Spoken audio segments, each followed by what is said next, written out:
बहुत ही दुखद, बहुत ही हृदय विदारक और बहुत ही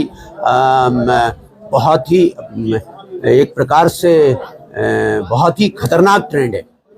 और जिस नौजवान की मेरा क्षेत्र रहा है तिलवाड़ी, और बहुत सम्मानित परिवार से और बहुत अच्छी समाज के अंदर उस लड़के की प्रतिष्ठा थी, और उसका दोष सिर्फ इतना था कि इस लफंगे टाइप के लोगों के झगड़े को उन्होंने स्थानीय किसी नौजवान लड़के के साथ इनका झगड़ा हुआ जैसा मुझे बताया गया, और केवल उसने उस झगड़े को सुलटाने के लिए इनको कुछ कहा और इन गुंडों ने आकर के उनकी एक नृशंस हत्या कर दी।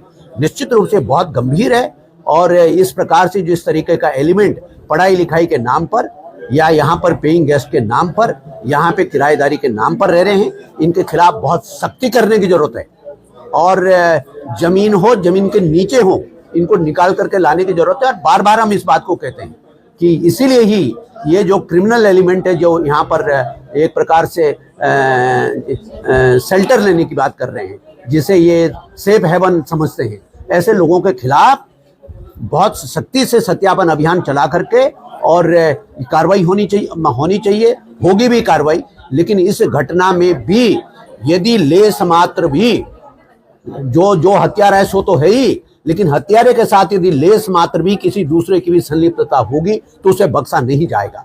उस परिवार के साथ न्याय किया जाएगा। उस पूरे खानदान के अंदर एक अकेला वारिचान था, अकेला चिराग था।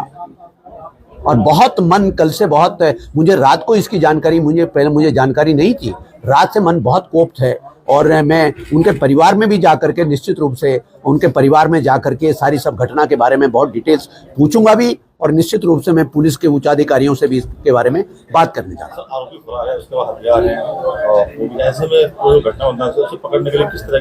नहीं, निश्चित रूप से मैंने कहा ना, जमीन के नीचे हो, कहीं पर हो, उसको पकड़ना ही होगा।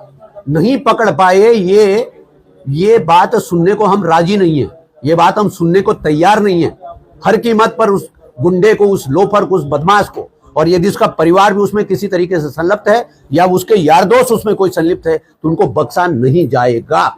उनको भी सलाखों के पीछे भेजने का काम किया जाएगा। कई मामले सामने आ रहे हैं, साथ हथियार लेके घूम रहे हैं। मैं वही तो कह रहा हूँ, क्या पढ़ाई लिखाई के नाम पर कोई ड्रग पेडलर्स है, कोई नशे का कारोबार कर रहे हैं, कोई ये गुंडागर्दी कर रहे हैं, कोई यहाँ अयासी के अड्डे चला रहे हैं, तो ऐसे लोगों के खिलाफ कार्रवाई तो करने की जरूरत है, बहुत सब करने की जरूरत है। सर, विकासनगर तहसील से एक तमंचा, 14 जिंदा कारतूस चोरी हुए थे, 5 लाख रुपए पैसे उठाए। अभी तक भी ना वो तमंचा बरामद हुआ, ना वो जो कारतूस थे वो बरामद हुए। ऐसे में कहाँ से? विकासनगर तहसील से।